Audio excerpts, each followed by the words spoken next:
और जी मैं अपने साथ इसको भी लेके जा रही हूँ। ये red Apple food moisturising cream है चिल्तन प्योर की। अच्छा ये जो है ना हर्बल है और इसका कोई साइड इफेक्ट नहीं है, लगाने में बहुत ही अच्छी है, आपके चेहरे पे ग्लोइंग करेगी। और इस तरह से जो है ना ये क्रीम है, बहुत ही स्लाइम सी है, खुशबू भी बहुत प्यारी है।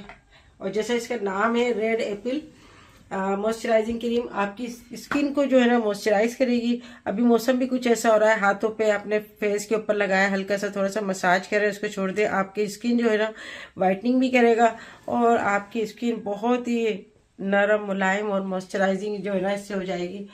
तो मैं तो उसको भी लगा रही हूँ, मुझे बहुत अच्छी लगी। अगर आपको ये लगानी है ना ये रेड एप्पल मॉइस्चराइजिंग क्रीम तो आप ज़रूर लगाइएगा।